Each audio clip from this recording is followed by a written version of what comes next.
brincadeira, né? Falou, não, mostra para mim, se o senhor mostrar para mim, eu acredito. Eu falei, ah, é? Então, Trindade não existe porque não está na Bíblia? Ela falou, é. Eu falei, então mostra para mim onde está escrito Salão do Reino das Testemunhas de Jeová. Mostra para mim na Bíblia. Não tem também. Eu falei, então não existe? Ela deu risada, que ela entendeu a bobagem que ela falou. Então não é porque não está na Bíblia. Por exemplo, vocês já encontraram a palavra telefone na Bíblia? Então não tem, não existe celular porque não está na Bíblia. Então cuidado, porque não é porque a palavra não está na Bíblia que não existe. Então nós precisamos ter, porque crer é também pensar. Tá? Nós não podemos ser enganados por nada. Então essa grande doutrina da Trindade foi estudada na primeira aula. O presbítero irmão Jean Silva compatível com os irmãos essa grande doutrina. Hoje nós vamos avançar na pessoa do Pai. E quando eu falo de Trindade também, quando eu falo de pessoas, tem que ficar claro que não há uma ordem de primeiro, segundo e terceiro lugar. Quando eu falo primeira pessoa da Trindade, segunda pessoa e terceira pessoa, eu estou falando numa perspectiva de manifestação. Então, havendo Deus falado, quem foi que falou primeiro? O Pai. Depois o Filho se fez carne, então a segunda pessoa. E depois que o Senhor Jesus voltou, veio o Espírito Santo. Então é nesse sentido que é primeira, segunda e terceira pessoa. Não é porque tem irmãos que já pensam na Fórmula 1, né? Fala, primeiro lugar, medalha de ouro, é o Pai, irmãos. Não tem nada a ver, irmão, pelo amor de Deus. Segundo lugar, prata, ficou Jesus, né? Terceiro lugar, bronze, é o Espírito Santo. Não, tira da sua cabeça esse negócio de Fórmula 1. Isso não é Trindade. Trindade são três pessoas está na mesma postura, na mesma posição, é a mesma essência.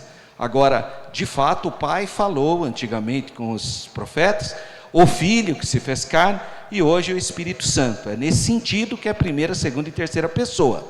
Tá? Então, o tema dessa nossa aula é o Pai, o Deus Pai. Né? E o nosso texto áureo está em Mateus, capítulo 11, versículo 27, mas apenas a parte C, ou seja, a parte final do versículo, que diz assim, e esse versículo é extremamente relevante. Ninguém, olha irmão, ninguém é ninguém, não tem exceção. Veja bem, é ninguém, mas tem, não tem, ninguém conhece o Pai. Então qualquer igreja, qualquer religião que fala que conhece o Pai e não tem experiência com Jesus, não conhece o Pai. Qualquer religião, qualquer expressão religiosa, ninguém conhece o Pai senão o Filho, e aquele a quem o Filho quiser revelar. Então não dá para uma pessoa ter relacionamento com o Pai, com Deus, não dá, se não for através de Jesus. Tem que ser através do Senhor Jesus, senão é impossível ter um relacionamento ou ter um conhecimento correto sobre o Pai. Verdade prática. Conhecemos a identidade, os atributos e a glória de Deus Pai por meio da revelação de Cristo e a ação do Espírito Santo. Na verdade, ele está falando de novo da doutrina da Trindade. Vamos para a leitura bíblica em classe. Eu quero convidar os irmãos para se colocarem de pé, para nós lermos juntos Mateus 11, 25 a 27, Evangelho de João 14, 6 a 11. Vamos lá, Mateus primeiro.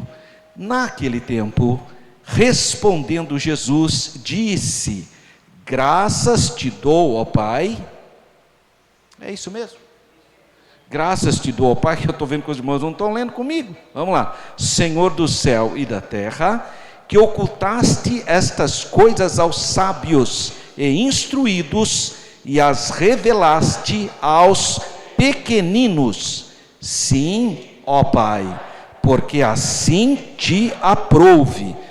Todas as coisas me foram entregues por meu Pai, e ninguém conhece o Filho, senão o Pai, e ninguém conhece o Pai, senão o Filho, e aquele a quem o Filho o quiser revelar.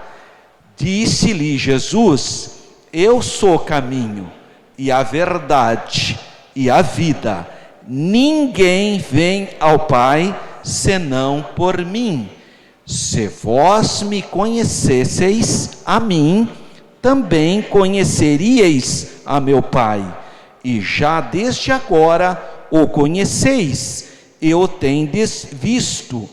Disse-lhe Filipe, Senhor, mostra-nos o Pai, o que nos basta. Disse-lhe Jesus: estou há tanto tempo convosco, e não me tendes conhecido, Filipe? Quem me vê a mim, vê o Pai. E como dizes tu, mostra-nos o Pai? Não crês tu que eu estou no Pai, e que o Pai está em mim? As palavras que eu vos digo, não as digo de mim mesmo, mas o Pai que está em mim é quem faz as obras. Crede-me que estou no Pai, e o Pai em mim. Crede-me ao menos por causa das mesmas obras. Amém, irmãos? Oremos. Pai Santo, Deus eterno, te agradecemos pela leitura da tua santa e divina palavra. Fortaleça, Senhor, cada irmão, cada irmã, cada pessoa aqui presente, que a tua boa mão derrame sobre nós a tua graça, a tua força, o teu poder, o teu restauro espiritual, que possamos nessa manhã crescermos na graça e no conhecimento do Senhor. Assim nós te pedimos com fé, em nome do Senhor Jesus. Amém. Graças a Deus. Por gentileza, podeis sentar. Olha, esses textos já são muito claros, falando do relacionamento do Pai com o Filho. Então, quando ele fala, quem vê a mim vê o Pai, porque é o mesmo Deus, tá? Agora, não significa que é a mesma pessoa, tá? Cuidado, porque tem gente que pega esses versículos para dizer que Jesus é o Pai. Não, Jesus não é o Pai. Pai é Pai, Filho é Filho. Agora, o Pai e o Filho, eles têm unidade divina, por isso quem vê o Pai vê o Filho, porque eles estão em unidade, mas não se trata da mesma pessoa. Vamos para os objetivos dessa lição de número 2. Primeiro objetivo é reconhecer biblicamente a identidade de Deus Pai. Quem é Deus Pai? Que é uma pessoa, tá? Então, esse é o primeiro objeto da nossa lição. Segundo objetivo, entender que o Pai se revela plenamente na pessoa do Filho, porque o Filho se fez carne. Então, Deus se fez compreender através do seu único Filho. E terceiro tópico, terceiro objetivo da lição 2, identificar os atributos e os nomes que expressam a natureza de Deus Pai Todo-Poderoso. Bom, a lição é de número 2, o Deus Pai, e vamos pensar um pouquinho sobre o versículo do nosso texto maior, que é o texto principal dessa lição, Mateus 11, 27c.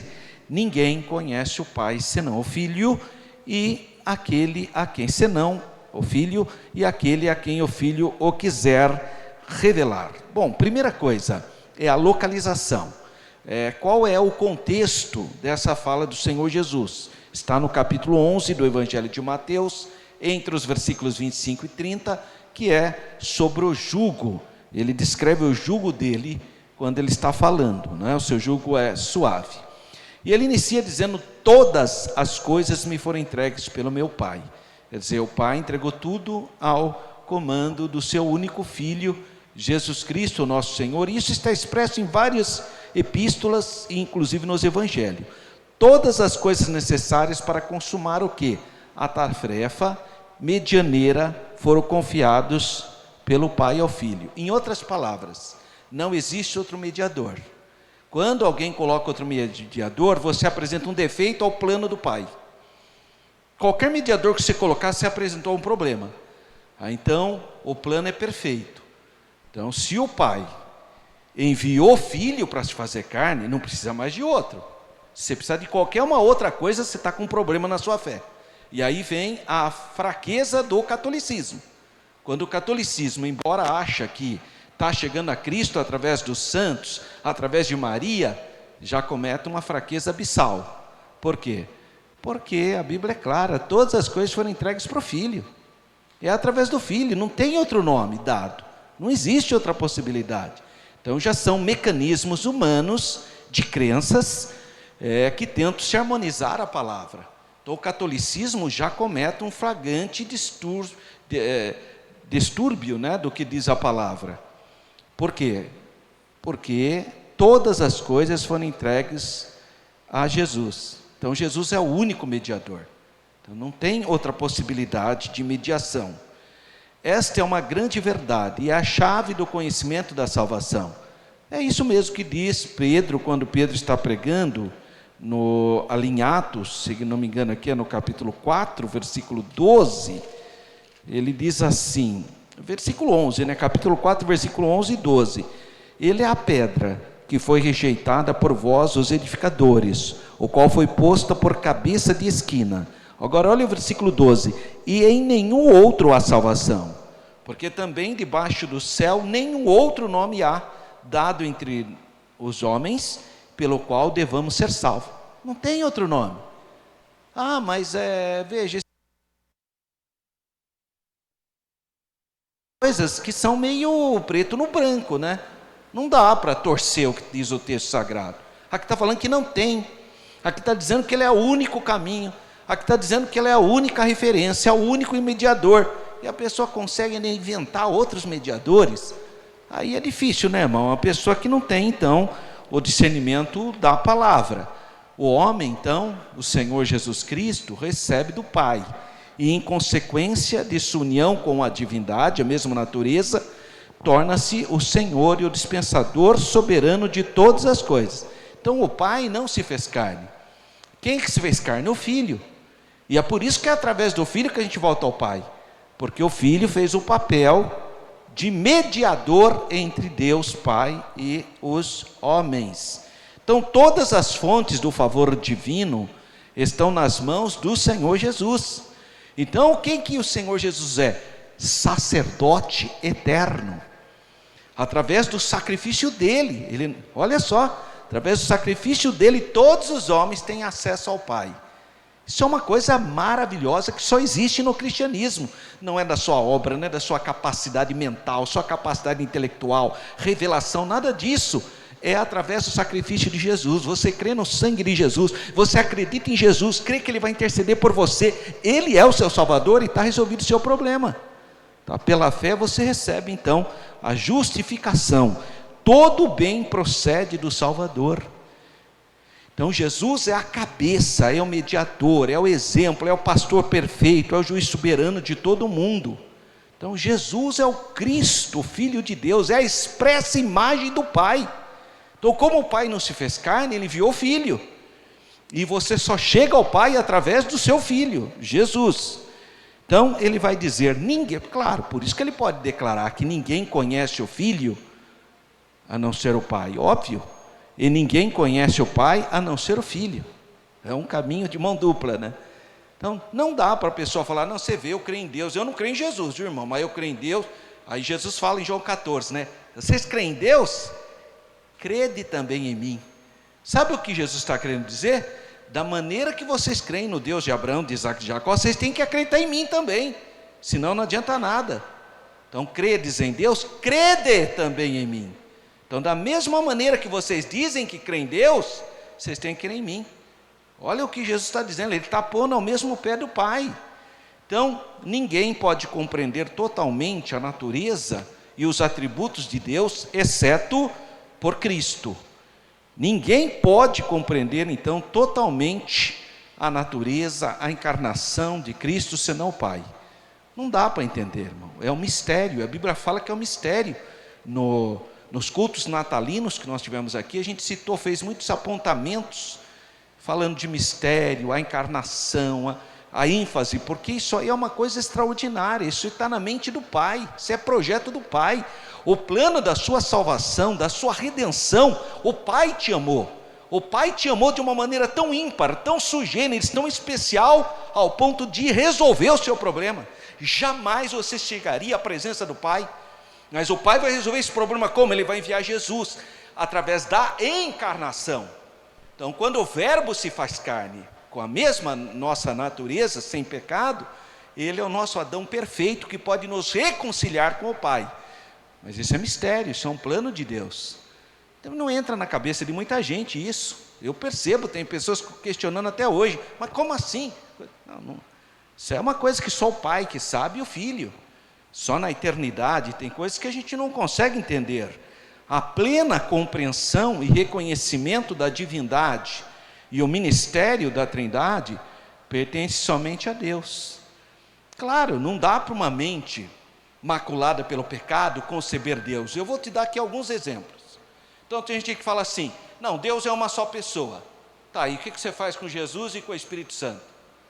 Bom, os judeus negaram Jesus e o Espírito Santo, ficaram só com o Pai.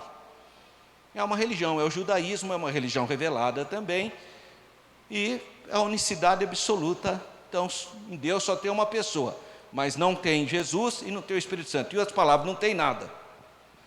Aí vem os muçulmanos. Não, veja bem, Alá é o único Deus. Agora tem Jesus, que é o verbo, mas não é Deus, mas não é o Filho de Deus, porque Alá nunca gerou e nunca foi gerado. Tal. Sim, mas então como você vai chegar até Ele? Entrou um problema. Essas são chamadas religiões que acreditam na unicidade absoluta de Deus. Aí Jesus virou um profeta. Se perguntar para o muçulmano, você crê em Jesus? Eu creio. Se perguntar para o muçulmano, você crê em Jesus? Eu creio. Jesus, que a paz esteja sobre ele, é uma excelente pessoa, é o verbo de Deus, curou, nasceu por obra e graça do Espírito Santo da Virgem Maria, mas não é o Filho de Deus, mas não morreu na cruz para purificar o seu pecado, nada disso, no islamismo. Então cuidado com esses vídeos de internet, quando os muçulmanos falam, nós cremos em Jesus, Jesus é o verbo, Jesus é o Messias, mas não é o Filho de Deus e nem morreu na cruz para os pecados da humanidade. E Jesus é menor que Maomé, porque Maomé é o protótipo perfeito do homem, que é o último, é o selo da profecia na religião islâmica. Então, o judaísmo rejeita Jesus e o Espírito Santo. O islamismo rejeita Jesus como Filho de Deus. É um profeta, é importante, mas não é o Filho de Deus. Aí você vem pegar as religiões que dizem ser cristãs, vão pegar o mormonismo. O mormonismo inventou uma trindade para eles. O mormonismo crê que o Pai é Deus, que o Filho é Deus, que o Espírito Santo é Deus. Portanto, crê em 3 deuses. Chama-se triteísmo isso. Cuidado. O mormonismo é extremamente herético, é uma religião politeísta, porque crê em muitas divindades. Para vocês terem uma base, Elohim, que é o Pai, no mormonismo, desceu e teve relações sexuais com a Virgem Maria. Aí que nasceu Jesus, que é irmão de Satanás. Essa é a crença do mormonismo. Isso é um absurdo. Triteísmo, 3 divindades, isso aí é politeísmo. A Bíblia não aceita isso. Vamos para uma outra possibilidade, testemunho de Jeová, unitarismo. Crê em Jeová, que é o Deus Todo-Poderoso, o Jeovázão, e em Jesus Cristo, que é um Deus com D minúsculo. Mas então são 2 divindades, um Deusão Todo-Poderoso e um Deusinho só poderoso? Então são 2 deuses. 2 deuses é politeísmo, irmão. Não, então vamos para o outro lado, conjunto voz da verdade. Ou então, tabernáculo da fé, ou aquela religião só Jesus. Não, na verdade é só uma pessoa. Ora o Pai apareceu com cara de Pai, mas é uma pessoa só. É só Jesus. Ora ele apareceu com cara de Pai, ora apareceu com cara de Filho, ora apareceu com cara do Espírito Santo, mas é só Jesus. Então é um teatro, né? Porque toda hora Jesus está falando com ele mesmo. Toda hora que ele está falando, meu Pai, meu Filho, mas é o mesmo. Veja que loucura, isso aí seria um absurdo. Então a Bíblia não aprova. Portanto, qualquer outra tentativa, pela razão inclusive, é desmontada à luz da Bíblia. Porque a Bíblia deixa claramente que o Pai é uma pessoa, que o Filho é uma pessoa e que o Espírito Santo é uma pessoa. E que essas 3 pessoas são chamadas na Bíblia de Deus. Então o que é a trindade? Um único Deus, eternamente subsistente em 3 pessoas. É a única definição teológica que acolhe os ensinamentos da Bíblia. Ou seja, que são 3 pessoas e mantém o monoteísmo ético, que é o único Deus. Um único Deus, eternamente subsistente em 3 pessoas. Então a compreensão disso se dá através do Espírito Santo, não dá através de uma conta matemática. Não adianta. Eu percebo, tem gente que pega versículos para negar a divindade de Jesus, citam o quê? Os versículos que falam da humanidade de Jesus. Mas Jesus é homem também, ele é o verdadeiro homem. Então eu não posso pegar versículos que mostram a humanidade de Jesus para anular a sua divindade, como também não posso pegar versículos que mostram a divindade de Jesus para anular a sua humanidade. Porque tem versículo que fala que Jesus é Deus. Olha, João capítulo 1, no princípio era o verbo, e o verbo estava com Deus, e o verbo era Deus. Agora eu vou anular a natureza humana de Jesus? Não posso, Jesus tem 2 naturezas. Ele é o verdadeiro Deus, mas é o verdadeiro homem. O verbo Deus se fez carne. Então eu não posso pegar versículos que falam que Jesus, ou como homem, para anular a sua divindade. E não posso pegar os versículos que falam da divindade de Jesus para anular a sua humanidade, porque em Jesus há duas naturezas: o Pai, o Deus e homem, tá? E o caso do Espírito Santo não se fez carne. O Espírito Santo não se fez carne. O Pai não se fez carne. Quem se fez carne? Só Jesus, o Filho. Então, essa é a doutrina da Santíssima Trindade. João capítulo 11, versículo 27, então, é uma oração de louvor. Trata-se de uma reivindicação do Senhor Jesus, quando ele diz: todas as coisas me foram entregues por meu Pai, porque ele é da mesma natureza do Pai. Só Jesus, o Filho, possui a total e completa percepção do conhecimento exato de quem é o Pai, quem é Deus. Do mesmo modo, só o Pai conhecia verdadeiramente a personalidade do Filho. Só o Pai para conhecer exatamente essa união hipostática, né, que é a união entre carne e Deus. Deus se fez carne, o Emanuel. Jesus afirma ser igual ao Pai. Com tal conhecimento, o Filho pode avaliar. O Filho sabe, ele entende apropriadamente o modo do Pai tratar com os homens. Então, o Filho, por ter a mesma natureza do Pai, sabe qual é a vontade do Pai. Então, irmãos, nós só conseguimos chegar na presença do Pai através de Jesus. Por isso que eu falo, irmão, é fácil descobrir se uma pessoa depositou sua fé em Jesus ou se está dependendo de obras. Você chega para ele e fala assim: você é salvo? Veja bem, eu estou tentando. Falo: esquece, não é.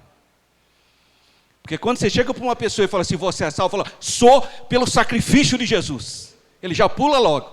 Sou por causa do sangue de Jesus. Sou porque eu clamei o santo nome de Jesus. Sou porque eu confio no plano redentor de Jesus na cruz do Calvário. Sou porque eu creio no sangue de Jesus, e o sangue de Jesus tem poder. Certeza de salvação. Agora, se você perguntar: você é salvo? Veja bem, irmão, eu estou tentando. Ih, tadinho. Não entendeu nada, porque não sabe o que é novo nascimento, não sabe nada. Está cheio de gente assim nas igrejas evangélicas. Está cheio, irmão. Na nossa mesmo deve ter alguém com essa fraquezinha. Principalmente os que não vêm na escola bíblica dominical, irmão. Porque a pessoa, coitada, não aprende, não vem no culto de terça-feira, não vem no culto de ensinamento. Aí você pensa que vai ser salvo pelas obras. Você vê, não é nada disso, é salvo, irmão, porque o sangue de Jesus te garante salvação. É pelos méritos de Jesus no Calvário. E essa experiência vai gestando em você uma vida de santidade. Então, tudo que você vai fazer, você faz por amor a Deus, glória a Deus. Eu fazia essa pergunta para meus alunos na escola, no estado, né? Via uma pessoa às vezes com roupa, parecia ser crente. Você é crente? Sou. E por que você não faz tal coisa? Porque a minha religião não permite. Fala: você é escravo da sua religião, né? A religião tem um monte de regras que não te permitem, né? Interessante, né?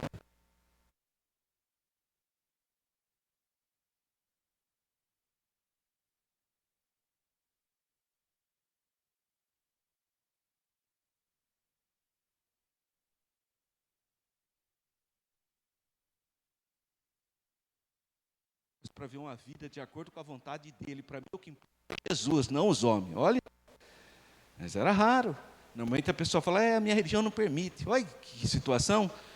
Fala: nossa, que triste, né? Você é totalmente manipulado pela sua religião, né? E está cheio de gente assim, que não faz um monte de coisa porque a religião não permite. Isso é horrível, irmão. É horrível. Porque aí não bate o que Jesus falou: o jugo dele é suave. O jugo dele é leve. Agora a pessoa, quando eu era menor, que era na minha época, aquela ignorância da nossa igreja, que parecia mais uma seita religiosa do que uma igreja evangélica, você não podia jogar futebol. Era um menino, não podia pôr a roupinha, calçãozinho para ir fazer educação física, não podia. Ao ponto da nossa igreja, o pastor falar que a gente tinha que usar apenas roupa de tergal, de social, não podia pôr roupa esporte. Isso é coisa de homem. Onde que a Bíblia fala isso? E a gente vivia, coitado, achando que estava fazendo a vontade de Deus, fazendo aquelas coisas. Que é isso, irmão? A Bíblia é para libertar as pessoas. A Bíblia, eu sempre questionei isso, porque o que é um crente? Crente é aquele que tem salvação. Ele foi lavado pelo sangue de Jesus. Ele ama a palavra, ele é liberto. E aí todas as coisas me são lícitas, nem todas me convêm. Todas as coisas me são lícitas sim, mas eu não vou me deixar ser dominado por nenhuma delas. porque eu tenho domínio próprio, porque o Espírito Santo governa a minha vida. Agora, irmão, ficar, sabe, escravo de regras, é muito triste isso. Graças a Deus, porque Jesus, com o sangue dele, nos liberta de toda a tradição humana. E o povo de Deus é um povo sábio, não é um povo escravo, um povo manipulável. Em João capítulo 11, versículo 27, nós lemos o quê? Que é o nosso textual. Primeiro, a autoridade de Jesus. Todas as coisas me foram dadas. Então ele tem autoridade. Jesus declara que todas as coisas lhe foram entregues por seu Pai.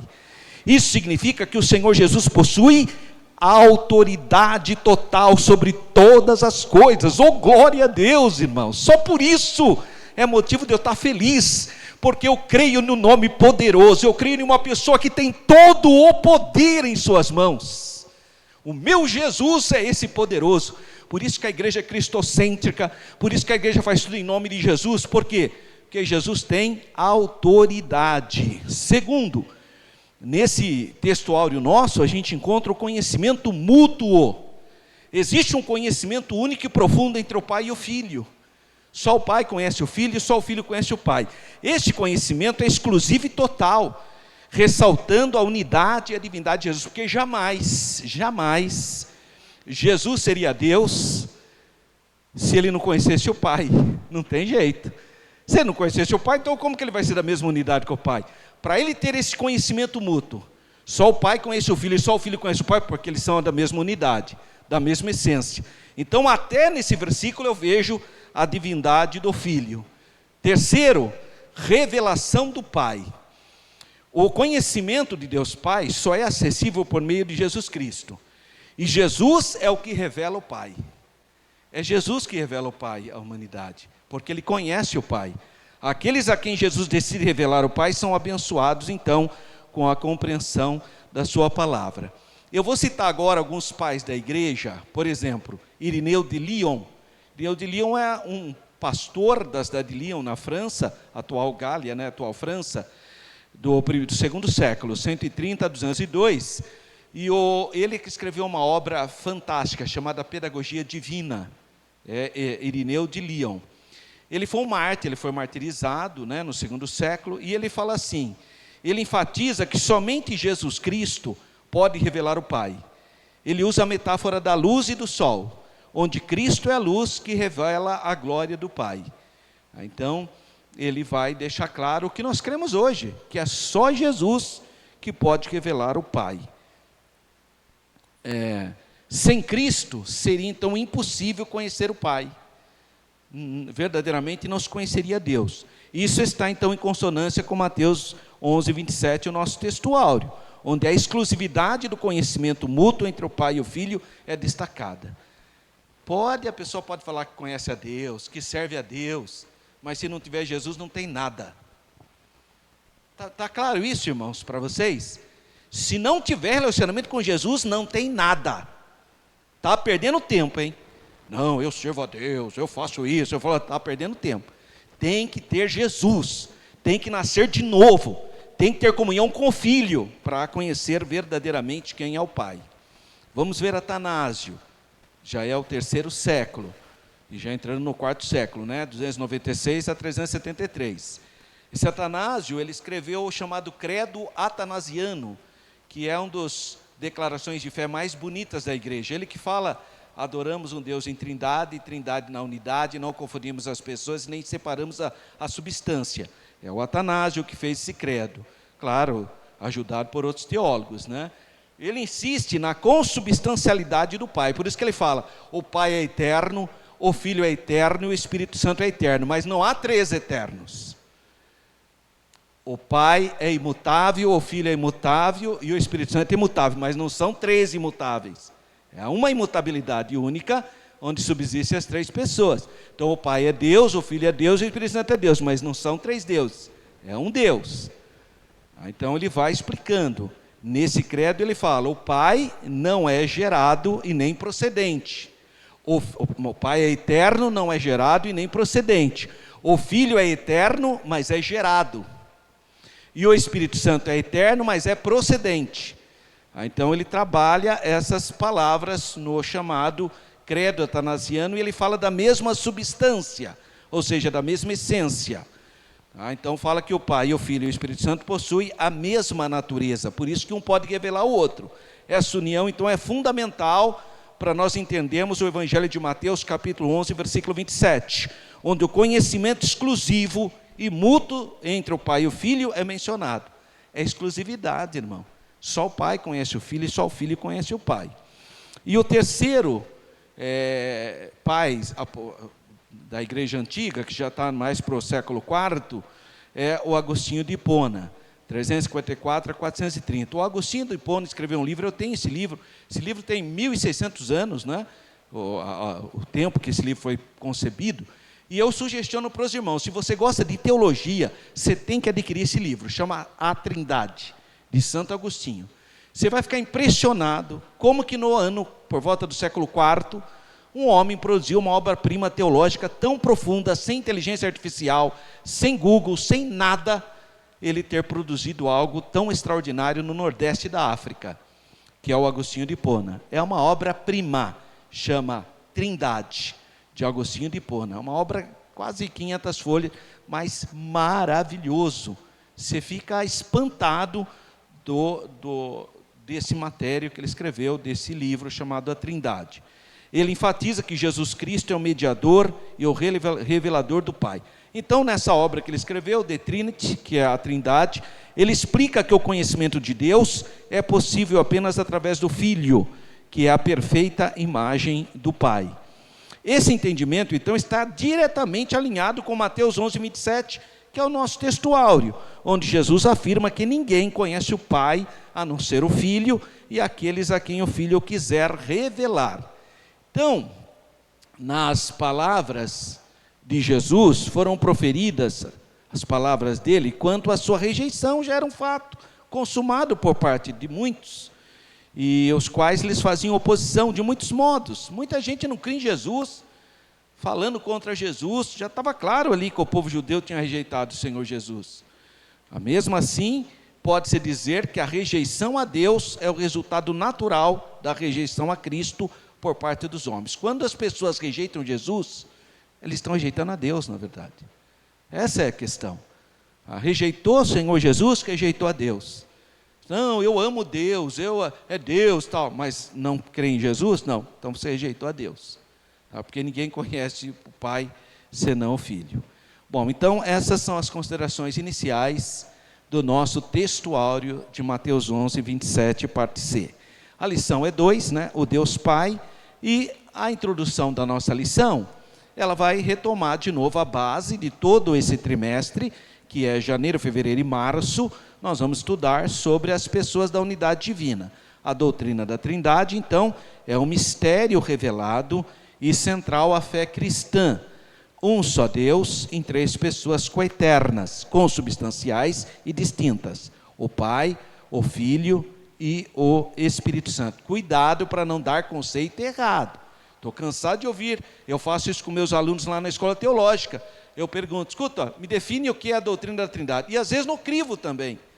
Às vezes no crivo eu pergunto para o obreiro, meu irmão, o que é a Trindade? Meu Deus, sai cada resposta que eu fico até assustado. Irmão, é 3 pessoas numa só. Não, isso não é Trindade. 3 pessoas em uma única pessoa, isso não é Trindade, irmão. São 3 pessoas em unidade divina. A divindade é única, mas há pluralidade de pessoas na unidade divina. Olha o começo da Bíblia. No princípio criou Deus, aí disse Deus, né? Toda a expressão Deus ali é plural, Elohim. O primeiro nome de Deus que aparece na Bíblia é plural. Todo o primeiro capítulo, os 31 versículos do primeiro capítulo de Gênesis, é Elohim que aparece. Quando Deus vai criar o homem, façamos o homem à nossa imagem. Olha a pluralidade. Quando ele precisa destruir lá a Torre de Babel, com a confusão das línguas, eia, desçamos e confundamos ali a língua dos homens. Toda uma pluralidade. O profeta Isaías vê a adoração a Deus, é trina, santo, santo, santo. Então, toda a Bíblia mostra isso no Antigo Testamento de maneira implícita, no Novo Testamento de maneira explícita, mas está ali. Então precisa saber a definição. A divindade é única. Nós somos monoteístas, nós cremos em um único Deus. Agora, nós aceitamos o que a Bíblia fala. A Bíblia fala que o Pai é Deus, que o Filho é Deus, que o Espírito Santo é Deus. Então são 3 pessoas, uma só divindade, porque a Bíblia não aceita o triteísmo. A Bíblia fala de um único Deus, tá? Bom, dentre essas 3 pessoas, estudaremos nessa lição a identidade, a revelação e a pessoa do Deus Pai, aquele a quem procedem o Filho, que é gerado, e o Espírito Santo, que é procedente. Então, ele, nesse caso, seria a fonte eterna da divindade, Criador, Redentor, Revelador. Por meio da fé, somos convidados a conhecer e nos relacionar com o Pai Celestial, que é o Deus Todo-Poderoso. Então, a palavra-chave dessa lição é Pai. Então, o primeiro tópico da nossa lição é a identidade de Deus, o Pai. Então, subtópico 1.1, o Pai é o único Deus verdadeiro. Ora, é o Pentateuco, que é basicamente o texto áureo do judaísmo, Deuteronômio 6,4, aquela mezuzá, não sei se os irmãos já viram, a mezuzá judaica, que eles colocam no batente da porta, o judeu passa a mão ali e beija, está escrito, é Deuteronômio 6,4, ouve Israel, o Senhor Deus é o único Deus. Então só existe um Deus. Jesus cita em Marcos 12, Jesus fala isso. Quando o escriba pergunta para ele, qual é o primeiro mandamento? Ele fala, que tal? Ouve Israel, o Senhor nosso Deus é o único Deus. Então só existe um Deus verdadeiro. Aliás, você quer entender trindade, você tem que partir sempre de 2 premissas. Primeira premissa, o monoteísmo é uma verdade. Só existe um Deus verdadeiro. Nós somos monoteístas, monos é um, e teísmo, divindade. Nós cremos em uma única divindade. Então, só cremos em um Deus, só existe um Deus, Deuteronômio 6,4, ouve Israel, o Senhor nosso Deus é o único Senhor. Agora eu vou falar na língua hebraica para você entender uma coisa que eles não perceberam aqui. Escute, Isma Israel, Adonai, o Senhor, Eloheinu, nosso Deus, Adonai, o Senhor, Echad. Echad é único, mas não é único absoluto. Echad, na língua hebraica, é o único composto. O único absoluto é Yahid, é um só. Echad, por exemplo, Salmo de número 133. Hine matov umanaim, shevet ahingam echad. Eis que bom e quão suave é que os irmãos estejam unidos. Olha a palavra Echad aí. Echad, os irmãos. É um monte de irmãos que formam um. Então é um Echad, é uma unidade composta. Então o Deus da Bíblia é um único Deus, mas subsistente em 3 pessoas. Por isso que ele usa a pluralidade, porque nessa unidade absoluta subsiste 3 pessoas, o Pai, o Filho e o Espírito Santo. Então a mesma palavrinha errada aqui, de Deuteronômio 6,4, está no Salmo 133. Está lá, que diz, ó quão bom é quão suave que os irmãos vivem unidos. Olha só para você pegar a palavra, ó. Isma, Israel, Adonai, Eloheinu, Adonai, Echad. Olha o Salmo 133. Rine matov umanaim, shevet ahingam echad. Olha a palavra echad aqui. É a mesma. Um, mas não é um absoluto. É um composto. O casamento, por exemplo. O que é o casamento? Uma unidade composta. E serão ambos uma só. Essa lógica não tem na língua portuguesa.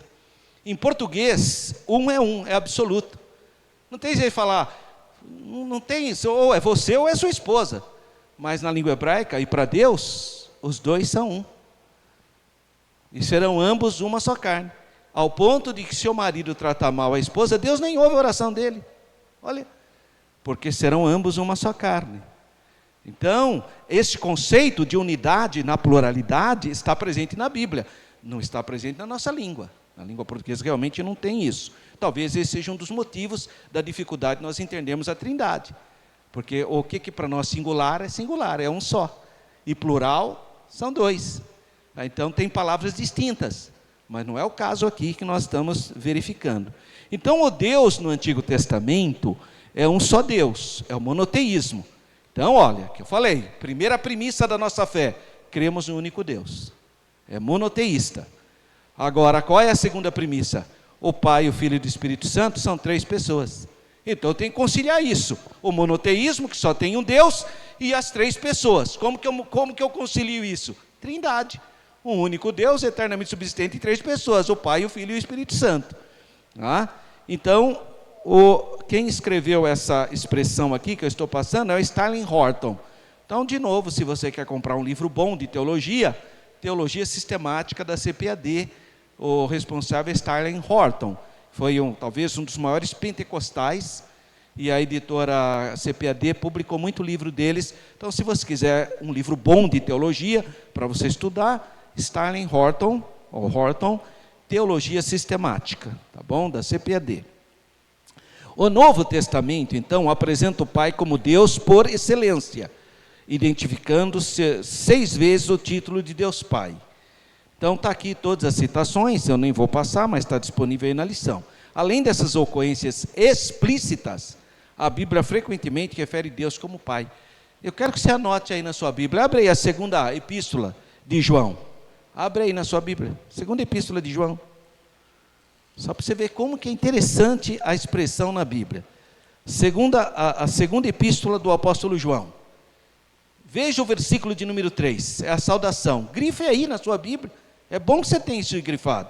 Ele fala assim, a graça, a misericórdia, a paz da parte de Deus Pai e da do Senhor Jesus Cristo, o Filho do Pai. Ele separa as pessoas, está vendo? Então ele fala, por parte de Deus Pai e da do Senhor Jesus Cristo. Quem que é o Jesus Cristo? Ele é o Filho do Pai. Então grife aí na sua Bíblia, é importante você ter. Quer vir aquela turma da Voz da Verdade dizendo que Jesus é o Pai? Não é não, Jesus é o Filho do Pai. Então são pessoas diferentes. Então a expressão Pai é uma expressão muito comum no cristianismo, porque Jesus ensinou a gente a orar, Pai nosso que estás nos céus. Mas isso não é comum nem no judaísmo, nem no islamismo, que são religiões monoteístas também. No judaísmo se concebe Deus como Pai, mas não nessa perspectiva nossa. O que é Deus para o judaísmo? É o eterno, o Criador dos mundos. O judeu ele fala eterno. Quem que é o eterno? Pode observar. Você quer descobrir que uma pessoa tem alguma influência judaica? Repare como ele chama Deus. Se ele vir com você é porque o eterno, isso é influência judaica. Os judeus que fazem isso, é o eterno, é inacessível, né? Eu vejo lá no Muro das Lamentações, a gente vai lá, os judeus nem viram as costas, ele está lá orando no Muro das Lamentações, né? Baruch Hashem Adonai Eloheinu Melech Haolam, quer dizer, bendito seja Deus, o Senhor dos mundos. Olha que rei, é um rei oriental, que está naquele grande trono, né? Isolado. Aí a hora que ele vai sair, ele não pode nem virar as costas, ele sai de costas, ele não pode nem virar as costas, ele sai assim, ele não vira as costas, porque é o rei eterno, é o Haolam. E o Islã? O Islã tem também, vocês pensam que o muçulmano não tem aquelas contas de rezar? Eles têm também, 99 bolinhas, não é o rosário católico, os muçulmanos têm 99 bolinhas, cada bolinha daquela é um nome de Deus, nomes bonitos, clemente, misericordioso, eterno, mas não tem pai não, pai não tem. Agora o que Jesus fez? Jesus quebrou tudo isso. Jesus, não, vocês não, nós vamos fazer uma grande família. Como eu sou filho, então vocês vão orar assim, Pai. Olha o privilégio que você tem que orar mais, irmão. Entra mais no seu quarto, fecha a porta, e você tem esse privilégio de olhar para esse Deus eterno e falar, Pai, Pai nosso que está no céu, através do teu único Filho, Jesus Cristo, nosso Senhor, você entra direto na presença desse Rei da Glória, do Criador dos céus e da terra. Olha que privilégio, irmão. E tem gente que não ora. Olha que meu irmão falou para minha mãe, irmã Maria, ora por mim que eu não sou de orar. Olha, irmã, é muita fraqueza, né? Ora por mim que eu não sou de orar, irmão. Tem que orar, tem que entender o privilégio que Deus nos deu desse acesso. O próprio Senhor Jesus se refere a Deus como Pai e ensina os discípulos a orarem, Pai nosso que estás nos céus, reforçando então a necessidade do relacionamento pessoal. 1.2, o Pai é a fonte da divindade. Então a nossa declaração de fé, 1995, foi 95 ou 2005? Não, acho que é 2015, a CPAD lançou então a nossa declaração de fé. Ela professa que Deus é o supremo ser, é eterno, nunca teve começo, princípio e nunca terá fim, conforme Deuteronômio 33, 27, pois ele existe por si mesmo. João 5,26. Como o Pai tem a vida em si mesmo, assim deu também ao Filho ter a vida em si mesmo. Então, Deus Ele é o Deus imutável, desde a eternidade, desde a fundação do mundo, não há mudança e nem sombra de variação. Ele é o Criador dos céus e da terra e tudo que nele há, que nele existe. Ele é o Deus Pai de nosso Senhor Jesus Cristo, Ele é o Espírito doador e o mantenedor da vida. O Pai é a primeira pessoa, então, da unidade divina ou da Santíssima Trindade. Ele é a origem, a fonte eterna da divindade, de quem o Filho é gerado e de quem o Espírito Santo é procedente. Por isso que no credo atanasiano, ele fala isso: o Pai é eterno, nunca foi gerado, mas gerou.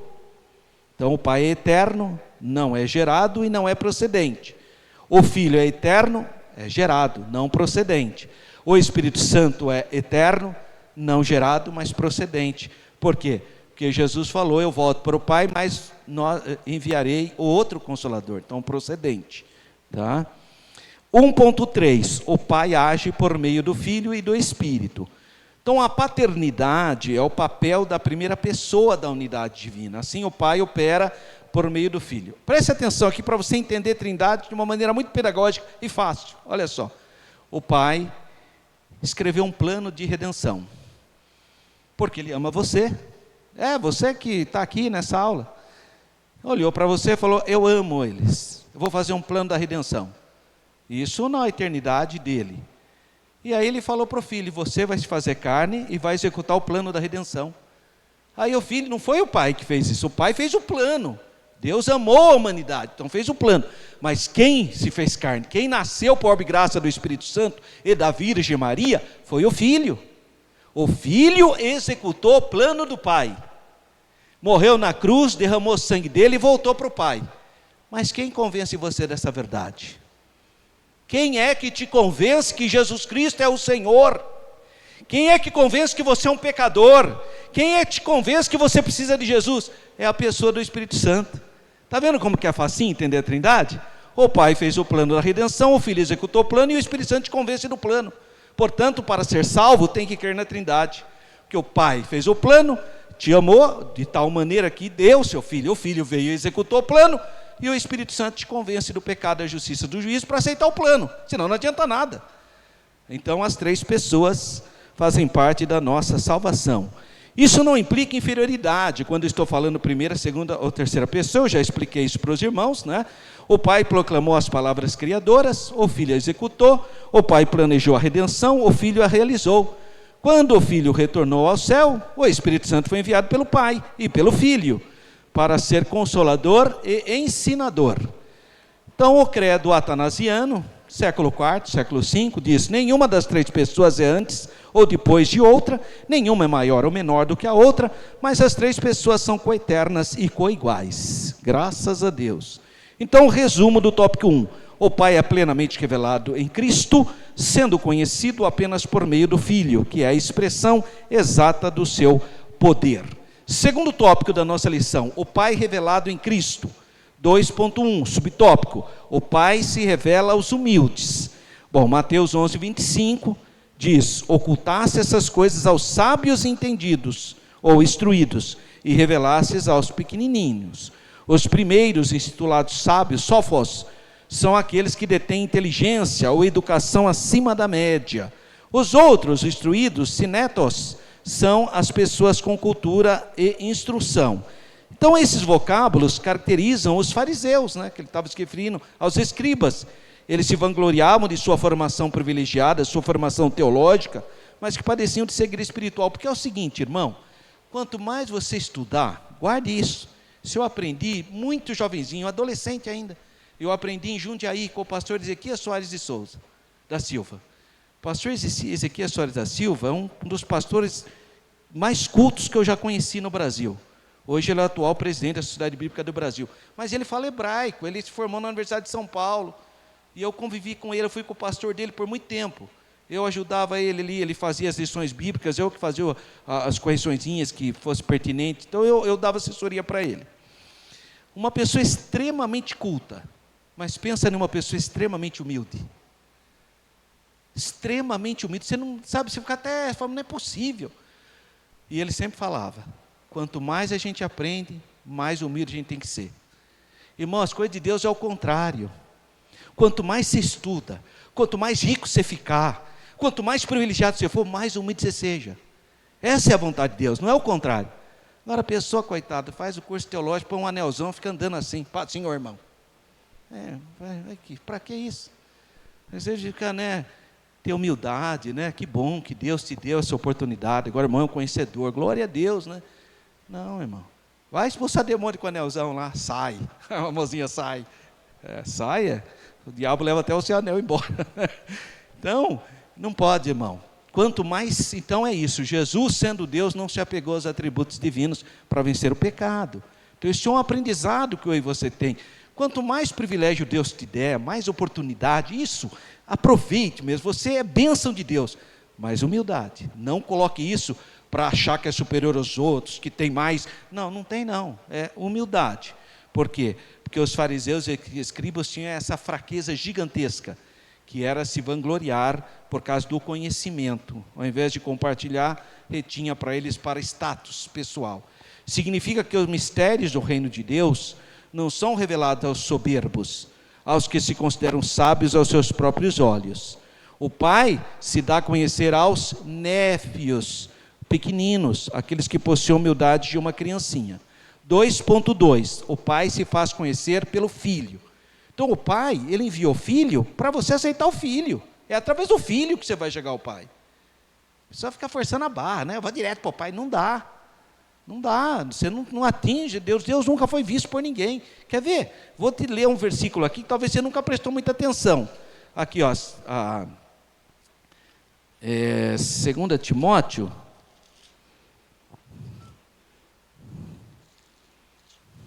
Não é segunda, não. 1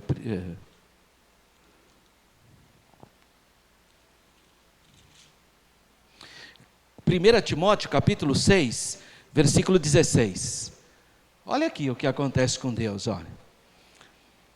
1 Timóteo 6,16. Aquele que tem ele só a imortalidade e habita na luz inacessível, a quem nenhum dos homens viu, nem pode ver, o qual seja honra e poder sempre eterno. Amém. Esse é o Pai. Vai direto para você ver onde você vai parar. Moisés, maior pressão. Deus passou ali, ficou com... Eu até brinco que Moisés, se fosse hoje, a gente ia falar que Moisés foi para a congregação, precisava pôr um véu na cabeça dele. Que situação, irmão. Porque não viu um brilho que deu Então, ninguém viu Deus. Mas como a gente vê Deus? Em Jesus, o Filho que estava no seio do Pai. Esse se fez revelar. Então, como que a gente vê Deus? Através de Jesus. Porque está claro, aquele que ele só tem, é inacessível.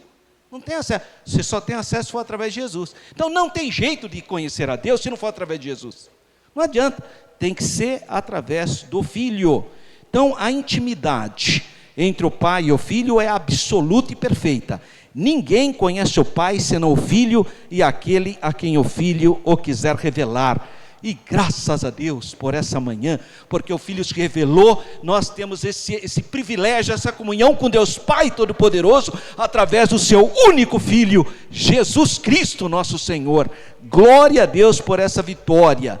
Essa declaração revela dois princípios importantes. Primeiro, o Pai é um ser pessoal e relacional. E segundo, só é possível conhecer a Deus por meio do Filho, o único mediador entre Deus e os homens. O Filho é o intérprete supremo do Pai, o único capaz de revelar sua natureza, vontade e amor.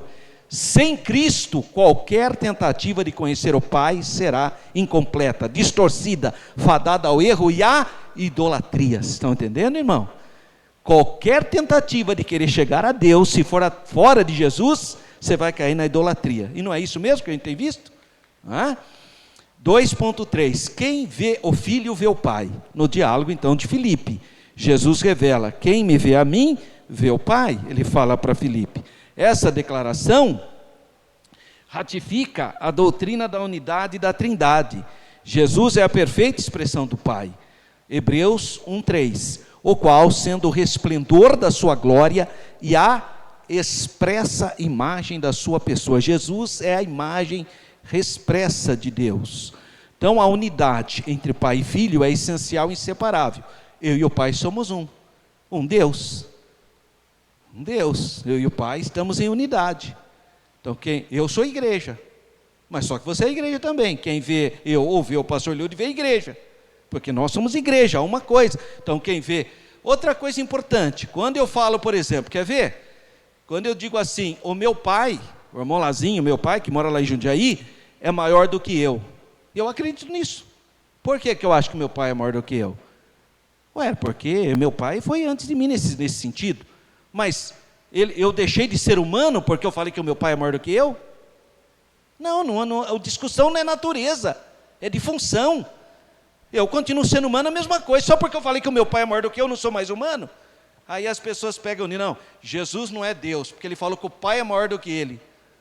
Mas eu também estou falando aqui, meu pai é maior do que eu, então eu não sou mais humano? Porque eu falei que meu pai é maior do que eu? Então o assunto não é natureza, o assunto é função. O pai veio primeiro, tendo o pai antigamente falado. Então é nesse sentido da maioridade do pai, não é por uma questão de natureza, mas é de atribuição, de função. Não significa que são a mesma pessoa, cuidado. Quem vê a mim vê o pai? Não. Quem vê a mim vê a igreja. Mas eu sou eu. Quer ver? É o casamento, não é? Olha aí, a irmã Doroti com o irmão Josué, são casados. E ambos são uma só carne, mas eu não posso chegar para a irmã Doroti e falar, ô minha querida, como é que está, irmão Josué? Paz do Senhor, irmão Josué. Fala isso para a irmã Doroti. Falou, irmão Alberto está maluco. Também não posso encontrar o irmão José. Faz aí, irmã Doroti. Paz do Senhor, minha querida. Fala isso para o pastor Josué. Posso fazer isso, irmão? Claro que não. Mas diante de Deus, eles são uma só carne. Vê que mistério? Mas são pessoas distintas. Irmão Josué, irmã Doroti. Mas são ambos uma só carne. Tá? Então, o pai é pai, filho é filho. Mas eles estão em unidade divina. Então, não significa que é a mesma pessoa. A obra, as palavras, o caráter de Jesus são expressão direta da ação do Pai, que opera por meio do Filho. O Filho age em total comunhão com o Pai. Então, conhecer Jesus é desfrutar da presença do Pai. Glórias a Deus. Fechamento, então, desse tópico. O Pai é plenamente revelado em Cristo, sendo conhecido apenas por meio do Filho, que é a expressa imagem da sua pessoa. E o último tópico, então, a pessoa de Deus Pai. Atributos incomunicáveis. O que é atributo incomunicável? Que ele não comunicou. Atributo comunicável, amor, santidade, justiça, ele comunicou. Atributo incomunicável, ele não comunicou. Por exemplo, onipotência. Só Deus é todo-poderoso. Ele não comunicou isso. Você não é todo-poderoso, não adianta. Tá? Então, são qualidades exclusivas de Deus. Elas pertencem apenas a Deus Pai, bem como ao Filho e como ao Espírito Santo. Não podem ser compartilhadas pelos seres humanos. Então, os principais atributos são autoexistência, só Deus tem. Que mais? Eternidade, só o Pai, o Filho e o Espírito Santo têm. Imutabilidade, só o Pai, o Filho e o Espírito Santo têm. Onipotência, todo o poder, só o Pai, o Filho e o Espírito Santo têm. Onisciência, só o Pai, o Filho e o Espírito Santo têm. E onipresença, só o Pai, o Filho e o Espírito Santo têm. Mas ninguém tem esses atributos, portanto, revelam que nosso Deus é absoluto, sem limitação alguma. São atributos só de Deus. Esse foi o grande problema de Maria. Porque se a Virgem Maria pode atender primeiro aos católicos, ao invés de falar Jesus fala para a mãe, como eles falam, aí você tem um problema. Por quê? Porque ela é onipresente? Não. Então tem uma fila enorme lá aqui em Aparecida, outra fila lá em Fátima, ela não é onipresente. Se ela estiver em Fátima, ela não pode estar em Aparecida. Não, ela é onipresente. Então ela é deusa? Olha o problema, porque a onipresença é atributo exclusivo. Então o catolicismo fica numa situação difícil, porque se ele falar que Maria está presente em todos os locais, então ela é onipresente, então ela é uma deusa. E todo mundo sabe que não é. Não é à toa que o último Papa declarou, não, é só Jesus mesmo. Ele teve, pelo menos foi humilde, né? É porque é só Jesus mesmo, não tem jeito. Maria não é corredentora, não tem jeito, porque senão ela seria divina. Está vendo onde está o problema? E atributos comunicáveis do Pai. Eu já falei que são aqueles atributos que eles comunicam, como que é moral, caráter, né? Quando a Bíblia fala que o homem foi criado à sua imagem e semelhança, é nesse sentido. Atributos morais, de conhecimento, de santidade, juízo. Por exemplo, amor, né? Ele põe aqui amor. Vai falar também aqui da pluralidade, da unidade. E, finalmente, vai falar dos nomes de Deus, além dos atributos, né? Aí vai falar aqui nomes de Deus, os nomes que revelam o Pai. Então, Elohim, que é a forma plural, tá? Elohim é a forma plural, aqui já foi, fidelidade, bondade. Elohim é o Shaddai. Vocês sabiam que esse é o nome por qual os patriarcas conheciam a Deus? Abre aí sua Bíblia, anota aí. Talvez você nunca pensou nisso, né? Mas Abraão nunca conheceu a Deus, por exemplo, como Jeová. Abraão não sabia que Deus chamava Jeová. Mas está escrito isso na Bíblia? Tá, lê aí na sua Bíblia. Êxodo capítulo 6, versículo 3. Olha como Abraão conhecia. Abraão não sabia que Deus chamava Jeová. Abraão não sabia. Está aí, ó, Êxodo 6, 3. Eu apareci a Abraão, a Isaque e a Jacó como o Todo-Poderoso. Mas pelo meu nome Yahvé, que é Adonai, não lhe fui perfeitamente conhecido. Então eles não conheciam Deus como Jeová. Abraão, Isaque e Jacó conheciam Deus como Todo-Poderoso. Esse era o nome que eles falavam. Outro nome, então, é o Todo-Poderoso, é o Shaddai, Adonai, que significa Senhor, e o tetragrama divino, então, que é as 4 letras consonantais do nome de Deus. Então vamos para o resumo. Os atributos e nomes de Deus Pai expressam sua natureza, santidade, amor, autoridade, revelando quem Ele é e como se relaciona com sua criação. Fechando, a doutrina bíblica da Trindade é uma revelação concreta da vida divina, compartilhada entre o Pai, o Filho e o Espírito Santo. E nessa lição vimos que Deus, o Pai, é o Deus verdadeiro, eterno, soberano, revelado na pessoa do Senhor Jesus. Ele é o autor da criação, o planejador, o redentor e o sustentador da vida. Conhecer o Pai, por meio do Filho, é a essência da vida eterna. E a vida eterna é esta. Olha o que Jesus disse. E a vida eterna é essa, e conheçam a ti só como único Deus verdadeiro. E a Jesus Cristo a quem revelaste. Ele associou ele ao Pai. A vida eterna é você conhecer o Pai e o Filho. Que se você conhecer só o Pai, não resolve. Se conhecer o Filho também. Então, portanto, Jesus é tão eterno e tem a mesma natureza do Pai, porque é o Deus único e Ele mesmo, né? Então, que essa verdade, então, desperte em nós o desejo sincero de conhecer, amar e obedecer o Pai, que em Cristo Jesus, nosso Senhor, nos adotou como filhos. Amém, irmãos? Então, que a sua fé se fortaleça no poderoso nome de Jesus, o único que pode te revelar o Pai. Graças a Deus. Amém. Irmãos, se Deus permitir, próxima lição será no dia 18 de janeiro, o terceiro domingo, lição de número 3, o Pai enviou o Filho. Amém.